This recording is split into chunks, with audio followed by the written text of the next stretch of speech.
افضل واقف واكون ليك الصديق، ودي حكمة الايام. عمهلك غمزيله لك مش غمزيله لك. طب عم غمز لك غمزيله. وقفي على جنب يا عمي، وقفي قومي.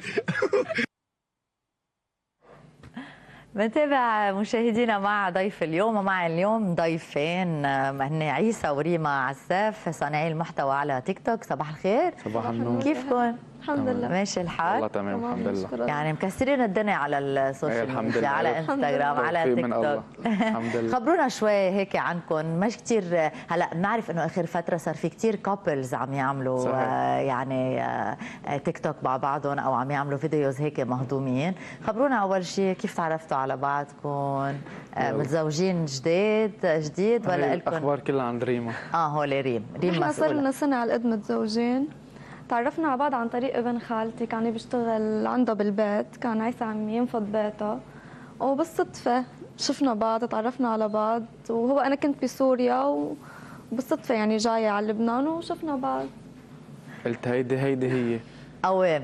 هيدي هي. قلت هيدي هي، اسم الله عليها اصلا، يعني اكيد لازم تقول هيدي هي.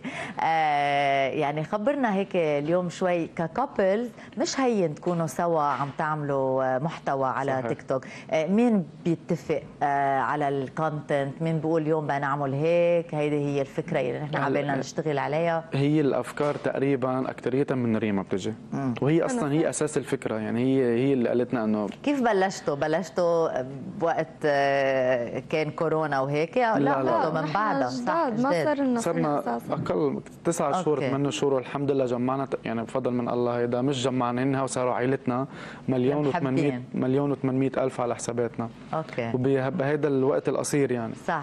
ففي ناس بلشت من كورونا وما عندها هذا الرقم، فهذا توفيق من الله، محبه الناس يعني نعمه الحمد لله. اكيد. كيف بتتفقوا ريما؟ يعني كيف بتقولوا اليوم مثلا من وين بتجيب الافكار؟ صعب يعني الناس بتحضر هيدا الفيديو القصير اذا بدنا نقول، بس هو بياخذ شغل معكم. هو كثير بياخذ شغل صح، تحضير وهالقصص وحتى تفكير. اوقات ممكن تكون مواقف يوميه تصير معنا مهضومه، فقالوا لعيسى انه لا هذا لازم نحن هذا الموقف لازم نصوره، هي الفكره نحن لازم نعملها. اوقات لا بقعد مثلا بالصفن بقول له لعيسى والله طلعت بهي الفكره اليوم، اللي بيكون قصص بدها مونتاج واللي بيكون قصص بدها تصوير حتى برا البيت. يعني اوقات بنضطر انه نطلع برا البيت ونمشي مسافه طويله لحتى نلاقي مكان مناسب للفيديو اللي نحن بدنا نصوره. يعني بتشتغلوا كثير على الفكره وعلى المحتوى لتقدموا كمان شيء جديد. يعني شفت هذا الفيديو اللي عرضته تبع غمزيله هذا يمكن عايدينه شي 6-7 مرات ليطلع انه 100% تمام. اكيد يعني عن جد مش التصوير مش سهل. اكيد. مع هذا اللي عم اقوله انه اليوم الناس بتحضر فيديو سريع على تيك توك بالوقت اللي انتم بكون اخذ معكم فتره طويله من صحيح. التحضير ومن الشغل. فهو بيضربوا يعني لك هذا 10 ثواني مثلا على صفحاتنا ضارب يمكن 15 مليون على كل صفحاتنا. طيب هو هذا انا عرفت منه، يعني هلا انا بقولوا لي غمزيله يعني هذا اكثر فيديو انا انعرفت فيه. طيب اليوم قديش يعني صعب كمان انه تميزوا حالكم؟ يعني في كثير صانعين محتوى وفي كثير اخر فتره خاصه كابلز عم بيكونوا موجودين سوا، كيف اليوم بتقولوا انه نحن بدنا نعمل شيء مختلف عن غيرنا ونبين فيه بطريقه حلوه؟ هلا اول شيء نحن الحمد لله اللي ميزنا، هلا اول شيء نحن لبناني وسوريه، ما في كابل لبناني وسوريه. بعد ما في يعني يا لبناني يا سوريه يا عراقي، بس انه لبناني وسوريه بعد ما في. يعني احنا جمعنا هودي الشعبين هضمتهم وثقافتهم وهيك، هن بيشبهوا بعضهم يعني وقراب لبعضهم، فجمعناهم هيك بكونتنت هيك انا وريما، بين مهضوم ترفيهي، بين هيك توعيه كمان، بننزل قصص كثير توعيه. صح بقى نحكي هلا عن هذا الموضوع التوعيه يلي هو كثير مهم اليوم. يعني ريما خاصه وقت حكيتي عن الحجاب، يعني هذا الفيديو يلي بوقتها راح فايرل كمان، نقستي العالم اول شيء وقلتي لهم انا امشي للحجاب. خبرينا شوي عنه. قد ايه بهمك اليوم كمان انه انت بتعرفي قد ايه عندك متابعين صغار وقد ايه عندك متابعين يتاثروا فيكي وبحبوا ريما وبحبوا يعرفوا كل التفاصيل اللي بتقوم فيها. وانا لهيك يعني عملت هذا الفيديو، والرساله كانت باخر فيديو كرمال وعيهم، كرمال ورجيهم انه لا انت بتقدري تحافظي على حالك وتحافظي على بالعكس الحجاب بزيدك جمال. صح. يعني الحجاب ما عائق لا لدراستك ولا عائق لجمالك ولا عائق لانك انت تكوني حتى مشهوره. صح. يعني فيك تحطي حجابك وتحافظي على حجابك وبنفس الوقت تعملي كل شيء انت بتتمني. يعني هذا الشيء رب العالمين نحن امرنا فيه، ورب العالمين ما بيأمرنا بشيء عن عبث. يعني نحن وقت الله امرنا انه نحط الحجاب وفرضوا علينا انه هذا الشيء خير إلنا. يعني لانه نحن يعني اي بنت بلا حجاب رح تكون احلى من حجاب، بس هو انه مشان نحن نغطي هذا الجمال. اوقات الحجاب كمان بيعطي هيك جمال ورقي للمراه، يعني لك انت تماما 100%. بس هو يعني هي تجي انت قصدها هي الفتنه، يعني مثلا المراه المش متحجبه بتعمل فتنه بالمجتمع. هي انا فكرت يعني ما قدرت اوصلها صح. بس انه هي المراه المتحجبه يعني بالنظر لها اكثر من المراه المتحجبه. يعني هلا مثلا ما بينظر للمراه المتحجبه مثل ما بينظر للمراه اللي ما متحجبه. اكيد يمكن اليوم، لانه قصدك انت بتلفت النظر 100%، بتلفت النظر اكثر. ولهيك نحن الله امرنا انه نحط الحجاب لحتى نحن نخف من هالفتنه. صح. وحلو اليوم كمان الشخص يكون هو مقتنع بمعتقداته الحمد لله. قد ايه هيدا الشيء صحي وصح.